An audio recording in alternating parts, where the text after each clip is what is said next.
sadly, I've grown accustomed to them.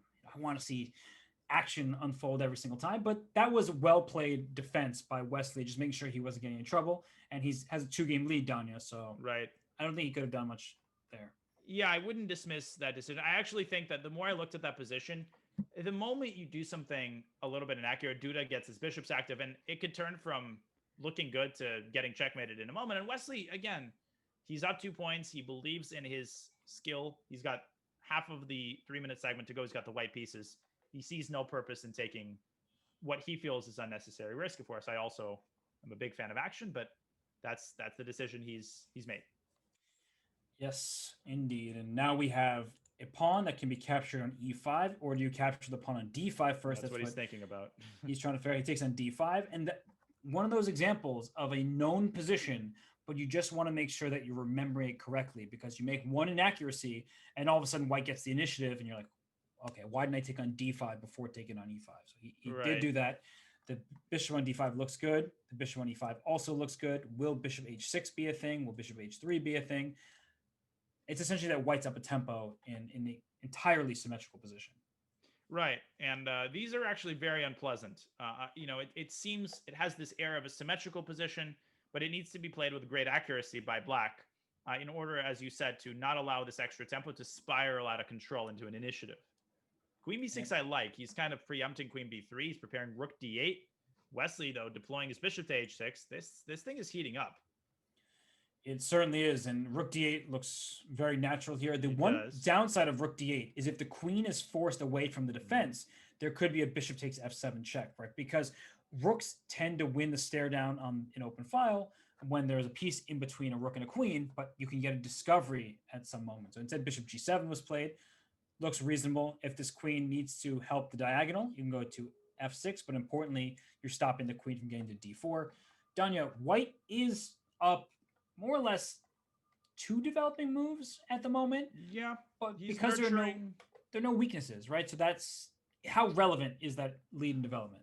Well, he's got to make something happen in the next couple of moves, because what is black going to do? Knight a4. That's what Wesley's trying, because if Duda gets his knight from b8, let's say, to f6, okay, the problems have been solved. His king is safe. So Wesley's trying to get that d4 square for his queen, and Duda might want to slide his queen around to f6 to prevent that from happening. That, however, contains its own drawbacks. Wesley can then imitate him and position his own queen on b3, attacking the b7 pawn. So Duda, knight a4 is an amazing move. Sorry to interrupt you. There's rook takes c8 there as well. Right? After? Rook takes c, queen f6, rook takes c8. Let's show them the analysis. Oh, no, you didn't. Yes, I did, my friend. Hey, I'm just stealing a pawn. Why not? You're just evil. I'm a pawn grabber. But knight a4, Robert, that's the kind of move you look at. Okay, let's move on. It's actually a brilliant move. It forces black to make a very committal decision. And queen b4, he had to stop that. a3 is possible. He's keeping b7 defend and keeping d4 under control. It goes queen g4. B3. Rook c8 is met by, don't forget, queens can move back. Oh, queen c8. That's hilarious. But, oh my, there's a crazy line. But anyways, queen b3, I think, is the safe continuation. But there's so many choices here white can make. What else can he do? He can try to keep the queen away from g4. You can play f3, although that's pretty weakening. Yeah, that doesn't come recommended. No, definitely not. e4 even. But Wesley definitely correct in taking his time here. He senses that this is a moment he could really press while the iron is hot. He doesn't want to mess this up. And rook takes d5, let's say black can move, would look like a threat because you take one piece. When the queen takes back, you take a second piece. But the issue is your bishop on c8 loses its defender. So I was thinking about ideas with a rook takes d5, the knight not defended any longer on a4, but you can't get away with it with his bishop hanging. So he plays f3. Who are you, Danya? I don't know. That move looks so bad to me. No, I agree. But he sees something very concrete. I think he really wants to get that queen of his to d4 at all costs.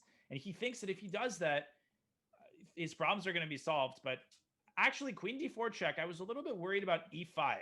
I was worried about e5 here because queen takes e5, f6. Oh, and then queen c7. I see. Also, you're not actually attacking the bishop on d5 because that falls apart.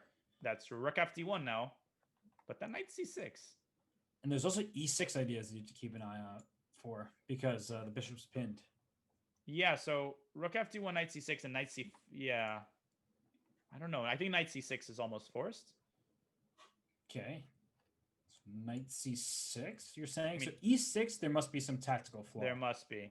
Or like knight c5 maybe or something. Queen takes d5. So maybe not knight Queen c5. a4. Oh, so it was knight c5. Ha! Show that real quick. I was like, that was my intuition, but now it's not loving it. So is there queen? Guess we're about to find out. Queen I'll takes let them d5, do it, queen a4. It's going to happen. Is there some b5 there? No. Wait, so Wesley falling for the same trap that I just fell for? Because I see the eval bar. Oh, queen. I think it's queen e5. Oh my gosh, you just picked queen f7. That's it. Instead of capturing, instead of being greedy, he just went queen f7. And, well, that's a problem. This is a pretty serious problem, I'd say, because that bishop cannot move. Now, wait a minute. Knight a. What is going on here? Man, the speed of the... What? Robert, rook d8. Is this going to sustain itself, though? Well, on a worst-case scenario, Duda can play rook a6, rook b6, give the knight back up, and win b2. I think he's preparing for that. Yes, because this is a long journey. Maybe it's just going. King d6, and then knight d7 if you take on g6. But the problem is... that's too many pawns. And the pawns are fast. Draw? Is it draw? He plays b5. I think Jaggedy sees the score. He wants to win, but he's 6 seconds. And I think it's more likely that he blunders than he... But I don't know about that. b5, now he cannot extricate his knight at all. He has no ideas here. But if king e3, there's b4. So he has like one little trick that is a vicious trick. Even b4 you could even ignore. Okay, wait. But this is spiraling out of control. There's just no way this is good. I almost feel like rook takes g6 or f5 first, and just pushing these pawns is good. f5, and you could even sack something and get these pawns rolling, like f5, gf, ef. King has to go to b7, right? You need one more move on rook a6. This is bad. Here it comes. Rook takes b8 there was interesting, but instead he just pushes the pawns straight through g6 here. Just that easy? Just push him, baby? Push him, baby. But it's not going to be that easy as it seems. Maybe you need the king's support. Right, because g7, rook takes f7. This is not over. Oh, it's so rook close. E8. Rook e8. Have rook f8. I'm just trying to be a clown. But he was rook e8, now g7. Oh, knight check doesn't do anything. g7, but this is... Oh, g7, rook f7. He had some forks. He's going to move, but it's over.